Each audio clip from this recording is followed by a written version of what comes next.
बड़ी खबर, गाजीपुर में ढाबे पर यूपी पुलिस की जांच तेज हो गई है। दर्शकों दिखा रहे हैं आपको तस्वीर थोड़ी देर में। देर रात ढाबे से बरामद हुई थी सोनम रघुवंशी। ये देखिए वो तस्वीर हम आपको दिखा रहे हैं और आसपास के दुकानदारों से पुलिस पूछताछ कर रही है कि आखिर उस दौरान हुआ क्या, क्योंकि कुछ अलग कहानी बताई जा रही है। वो बदहवास थी, बताया जा रहा है कि फेंक के चला गया, ना जाने अलग अलग तरह की कहानियां। लेकिन पुलिस क्या कह रही है, सुनवाते हैं। आज प्रातःकाल एक सूचना प्राप्त हुई थी थाना नंदगंज पर। मध्य प्रदेश पुलिस के द्वारा एक सूचना दी गई थी कि एक सोनम नाम की महिला है, वो काशी ढाबा जो कि वाराणसी गोरखपुर हाईवे पे थाना नंदगंज क्षेत्र में स्थित है, वहाँ पर वो है। तो तत्काल उस सूचना का संज्ञान लेते हुए एसओ नंदगंज फोर्स के साथ वहाँ मौके पर पहुंचे और वहाँ पर सोनम नाम की एक महिला वहाँ पे मिली, जिसको फौरन वहाँ से रिकवर करके डिस्ट्रिक्ट हॉस्पिटल ले जाया गया। वहाँ पर प्रारंभिक उपचार कराया गया और फिर उपचार के बाद उनको वन स्टॉप सेंटर में ले जाया गया है। इस समय वो वर्तमान में वन स्टॉप सेंटर में है। इसमें कुछ जानकारियाँ प्राप्त हुई हैं और मेघालय पुलिस और मध्य प्रदेश पुलिस के लगातार हम लोग संपर्क में हैं। बहुत ही जल्दी उनकी टीम यहाँ पर आएगी और जो सोनम है अग्रिम विधिक कार्रवाई उनके द्वारा इस प्रकरण में की जाएगी। परिवार से उनकी बात हुई सर?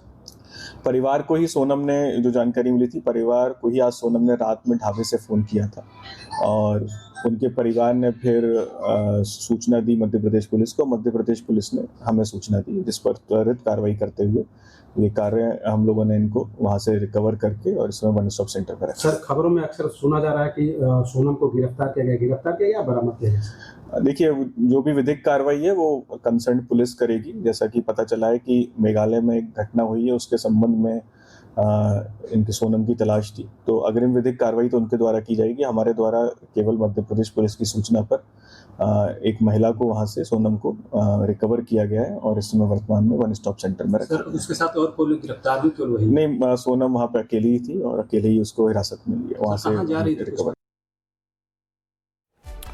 और देखिए अलग अलग सवाल, सोनम और सुलगते सवाल बताते हैं। 17 दिनों तक सोनम कहां चली गई, क्योंकि कोई खैरो खबर नहीं थी। हम लगातार सोच रहे थे, पूछ रहे थे, परिवार वालों से बात कर रहे थे, लेकिन सोनम का कुछ भी पता नहीं लग रहा था। और एकाएक वो कहां मिलती है? गाजीपुर में एक ढाबे पर। आप देखिए ये जो डिस्टेंस है वो हजारों किलोमीटर का है। ये सोनम ने कैसे तय किया, ये बहुत बड़ा सवाल है। शिलांग से गाजीपुर कैसे पहुंची और राजा के गुनाहगार कितने हैं, ये अब हम आपको बता रहे हैं। सोनम गिरफ्तार हो चुकी है, आनंद को भी गिरफ्तार कर लिया। अभी खबर आई थी थोड़ी देर पहले ही, हम नीचे आपको दिखा रहे हैं, आनंद को भी गिरफ्तार कर लिया गया है। और उधर एक के बाद एक राज कुशवाहा, जो कि सोनम का प्रेमी बताया जा रहा है, उसको भी गिरफ्तार कर लिया गया है। आकाश राजपूत की भी गिरफ्तारी हुई है इस केस में। तो ये वो किरदार हैं जो अभी तक गिरफ्त में आए हैं। लेकिन पुलिस ने ये कह दिया, इंदौर पुलिस ने, कि मेघालय की पुलिस जांच कर रही है और हम अब पूछताछ करेंगे। पुलिस दोनों राज्यों के साथ मिलकर काम कर रही है और ये जो मकड़जाल है आरोपियों का, ये अब कैसे टूटेगा, कितने और किरदार सामने आने बाकी हैं, इसी पर सबसे बड़े राज खुलेंगे। क्योंकि एक के बाद एक तस्वीर सामने आई और सबसे बड़ी तस्वीर ये, विवेक, जिसमें सोनम बैठी हुई है, रात का अंधेरा है, बदहवास बैठी हुई है, लेकिन बहुत सारे राज हैं जो सोनम के पास है। और ये तस्वीर अपने आप में एक बहुत बड़ा सवाल है जो ये बता रही है और साथ में ये पूछ भी रही है कि आखिरकार ये जो तस्वीरों में सोनम दिख रही है वो इस ढाबे पर कैसे पहुंची।